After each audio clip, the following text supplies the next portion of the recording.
Con el permiso de la presidencia, compañeras y compañeros legisladores, la creación de grupos de autodefensa civil es uno de los problemas más preocupantes en materia de seguridad pública y mantenimiento del Estado de Derecho. Durante los últimos meses ha proliferado organizaciones que, bajo el argumento de la ausencia o la incapacidad de las policías municipales, estatales y federales, han tomado en sus manos la acción de la justicia y el control armado de las comunidades.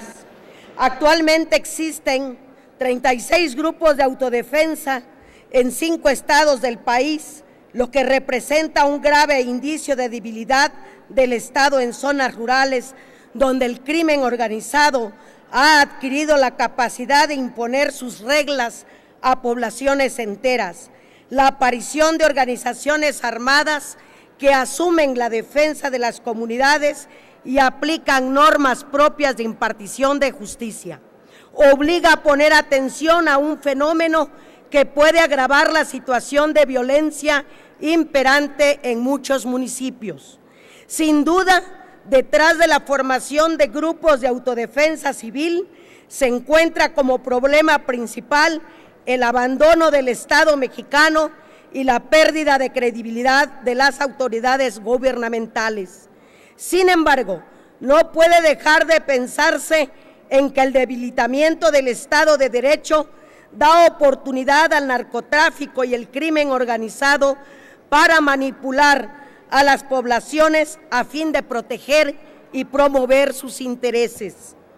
Es lamentable que las circunstancias creadas por el combate frontal al narcotráfico se traduzca en actos desesperados por parte de poblaciones indefensas y, a la vez, en un riesgo mayor para la paz social. Los grupos de autodefensa contravienen la legalidad y pueden propiciar enfrentamientos armados que afectarán inevitablemente a la ciudadanía. Aún en las circunstancias de gran inseguridad que prevalecen en algunas zonas, no se justifica romper el orden estatal para dar paso a organizaciones que pueden salirse de control y generar una crisis de gobernabilidad. Algunos grupos de autodefensa civil han llevado a cabo juicios extralegales basados en usos y costumbres. Estas acciones ponen en cuestión no solo al sistema de justicia, sino también la capacidad del Estado para proteger los derechos humanos de las personas detenidas por las organizaciones armadas. Como bien lo ha planteado la Comisión Nacional de los Derechos Humanos, existe una línea muy tenue entre los grupos de autodefensa y los grupos paramilitares.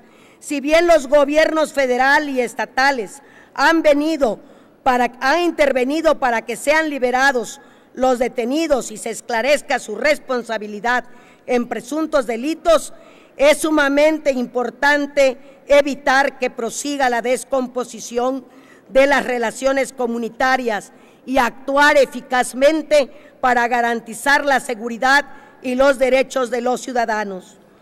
Como precedente de los grupos de autodefensa civil se encuentran las policías comunitarias que existen desde hace 15 años.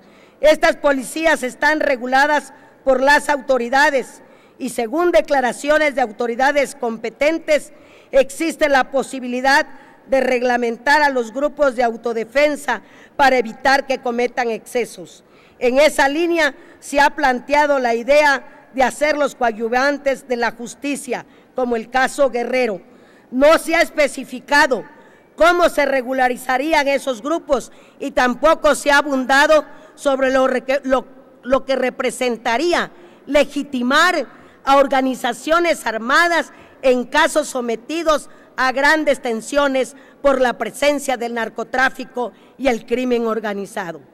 A tal efecto, tendrían que instrumentarse las políticas adecuadas para dar seguridad efectiva a las poblaciones que viven en la zozobra por la violencia que ejerce el crimen organizado. Al mismo tiempo, tendrían que aplicarse las políticas de prevención del delito a las que el actual gobierno se ha comprometido. Es necesario que se intervenga con prontitud a fin de evitar que muchas comunidades caigan en una nueva espiral de violencia. Por tales razones, el Grupo Parlamentario de Nueva Alianza considera que es urgente que el secretario de Gobernación precise públicamente la estrategia que seguirán las instituciones responsables de garantizar la seguridad de los ciudadanos, el acceso expedito a la justicia y la aplicación de políticas para restaurar el tejido social y prevenir el delito. En virtud de lo antes expuesto, me permito someter a consideración de esta Asamblea la siguiente proposición de urgente y obvia resolución. Único, se exhorta respetuosamente a la Secretaría de Gobernación y a los gobernadores de los estados de Guerrero, Michoacán, Chiapas, Morelos, Jalisco, a redoblar esfuerzos para que implementen acciones urgentes y contundentes tendientes a persuadir y a disuadir a los grupos de autodefensa civil a que cesen en la realización de los operativos que vienen implementando. Es cuanto, diputado presidente. Muchas gracias, diputada. Voy a pedir a la Secretaría que para los efectos del artículo 100 del reglamento consulte a la Asamblea en votación económica si se considera de urgente resolución. Para los efectos del artículo 100 del reglamento de la Cámara de Diputados, se pregunta a la Asamblea si se considera de urgente resolución. Las diputadas y los diputados que estén por la afirmativa, sírvanse manifestarlo. Las diputadas y los diputados que estén por la negativa, sírvanse manifestarlo. Señor presidente, mayoría por la afirmativa. Muchas gracias. Se considera de urgente resolución.